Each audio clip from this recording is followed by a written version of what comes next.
अस्सलाम वालेकुम जी, मैं डॉक्टर अमदाद फ़ारूकी आपसे मुखातिब हूँ। मैं कंसल्टेंट फिजिशियन और पल्मोनोलॉजिस्ट हूँ। सर्विसेज हॉस्पिटल के शोबा मनाज़ सीना के साथ मुंसलिक हूँ।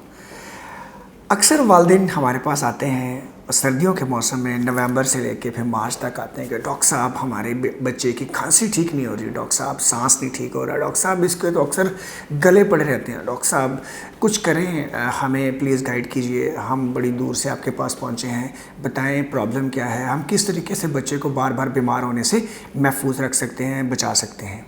तो आज मैं आपको कुछ ज़रूरी अहम बातें बताऊंगा जो वालिदैन की हैसियत से आपके लिए जानना ज़रूरी हैं, और ये बातें आपके मुशाहिदे में भी होंगी लेकिन अभी तक उनकी अहमियत शायद आपके सामने उस तरह ना आ सकी हो, इसलिए आप उस पर अमल ना कर सके हो।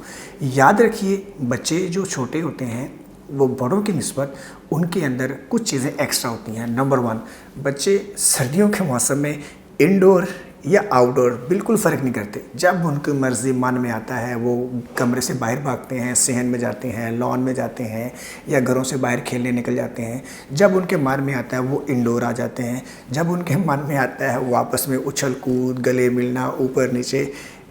और जो जुमला प्रिकॉशंस हैं वो भी नहीं कर पाते। एक और जो बड़ी इम्पॉर्टेंट बात वो ये है कि बच्चों के अंदर आप लोगों ने गौर किया होगा कि जब उनका नाक बंद हो जाता है, स्टफ़ी हो जाता है, तो बच्चों को अक्सर नाक को साफ़ करना नहीं आता, या बच्चों को नाक वाली रतूबत गले के अंदर ले जाके उसको निगलना नहीं आता,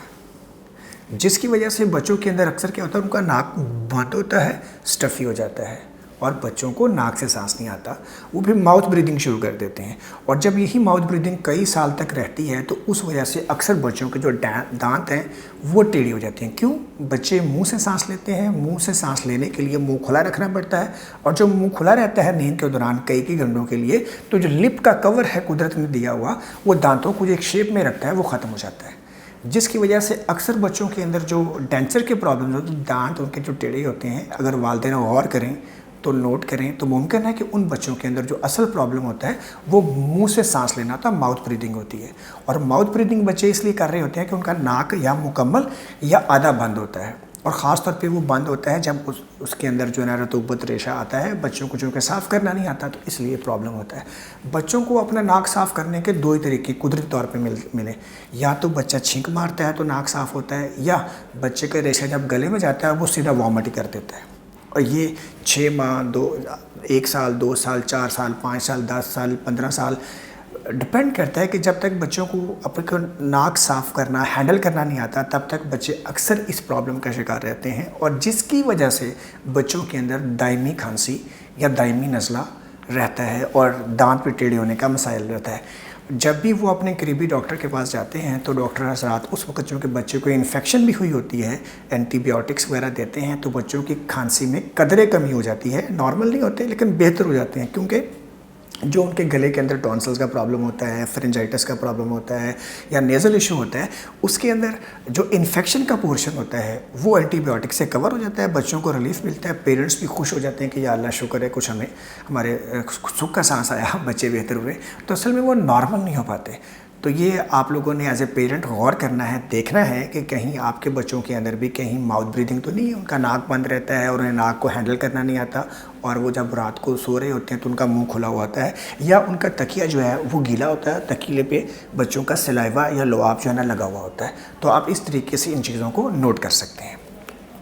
पहले। दूसरी, उसके अलावा बच्चों के केस में अक्सर ये होता है कि बच्चों के टॉन्सिल्स जो बड़े बड़े होते हैं वो होते इसलिए हैं कि उनको गले को और हलक को क्लियर करना नहीं आता, और इसी वजह से बहुत सारे बच्चे फिर वो भी होते हैं जिनके नाक बंद, टॉन्सिल का मसला तो है ही है, कान बंद हो जाते हैं, कान बहते हैं, कानों में दर्द होती है, और वो इस प्रॉब्लम के साथ ENT डॉक्टर्स के पास या नियर बाई अपने जो फिजिशियंस हैं डॉक्टर उनके पास जाते हैं। तो इस दफ़ा इस सर्दियों में ख़ास तौर पे एज ए पेरेंट आप लोगों ने ख्याल रखना है कि आपके बच्चे का नाक साफ़ और खुला रहे। और ये वाला प्रॉब्लम ख़ास तौर पे उन बच्चों में ज़्यादा होता है जो छोटे होते हैं। बच्चा छोटा होता है, कद के मुताबिक सर छोटा होता है, सर के मुताबिक छोटा सा नाक होता है, और छोटे से नाक में थोड़ा सा रास्ता होता है, और ज़रा सा रेशा जो आपके और मेरे लिए तो इतना अहम नहीं होता, बच्चे का नाक बंद कर देता है। तो तो आपने इस चीज़ का ख्याल रखना है और इस पे नज़र रखनी है। और अगर बच्चों को ये प्रॉब्लम आप आइडेंटिफाई कर लें तो फिर उनके नाक को साफ़ करने का तरीका जो मैं भी आपसे अर्ज़ कर देता हूँ, वो आपके बच्चों को तंदुरुस्त रखने में और सर्दियों में भरपूर एक्टिव रखने में भरपूर किरदार अदा करेगा। वो ये है कि अगर आप नोट कर लें कि बच्चे का नाक बंद रहता है, खुला नहीं होता और वो मुंह से सांस लेता है, तो आप बच्चों की नाक की सफाई के लिए नाक में सेलाइन के ड्रॉप्स डालें। आमतौर पे ये सेलाइन ड्रॉप्स दिन में 3 दफ़ा 4 दफ़ा डालने पड़ते हैं। सेलाइन ड्रॉप नाक में डालने के बाद बच्चा गोद में लें और बच्चे को क्वार्टर बार जो हम कान की सफाई करते हैं उससे नाक की सफाई करके उसके अंदर से रतूबत रेशा वगैरह निकाल दें। उसके अलावा अगर बच्चा इतना माशाल्लाह है कि वो हैंडल कर सकता है तो उसको फिर आप नेबुलाइज सिंपल सेलाइन से नेबुलाइज या स्टीम भी दे सकते हैं। अमूमन स्टीम चूँकि हाई टेम्परेचर होती है तो बच्चे, अब चूँकि मैं जो बच्चों की बात कर रहा हूँ तो बच्चे 1 साल से लेके 16 साल तक की एज को बच्चे कहते हैं। तो इसमें कुछ चीज़ें हैं जो 2, 3, 4 साल तक वैलिड हैं, कुछ चीज़ें उसके बाद के एज ग्रुप के लिए। तो अभी मैं चूँकि मैं एक जनरल डिस्कशन कर रहा हूँ तो पेरेंट्स इस चीज़ के बारे में डिसाइड कर सकते हैं कि कहाँ पर क्या चीज़ इस्तेमाल करनी। इसके अलावा जैसे ही बच्चों में ज़रा सा प्रॉब्लम आए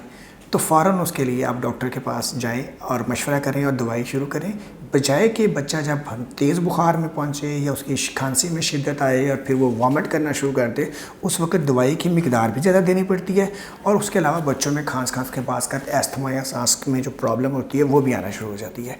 तो याद रखिए, सर्दियों को बेहतरीन तरीके से गुजारने के लिए और बच्चों को तंदुरुस्त रखने के लिए आपने बच्चों के नाक पे ध्यान देना है कि बच्चे का नाक खुला है, बंद तो नहीं है, उस चोक तो नहीं है, उसमें रेशा तो नहीं जमा हुआ, या उसमें बिल्कुल जो ब्लैक कलर की डार्क कलर के रेशा तो नहीं फंसा हुआ, उसको निकालना है, नाक को साफ़ रखना है। और हैरत अंगेज़ तौर पे आपकी सर्दियाँ, आपके बच्चों की सर्दियाँ बड़ी अच्छी गुजरेंगी।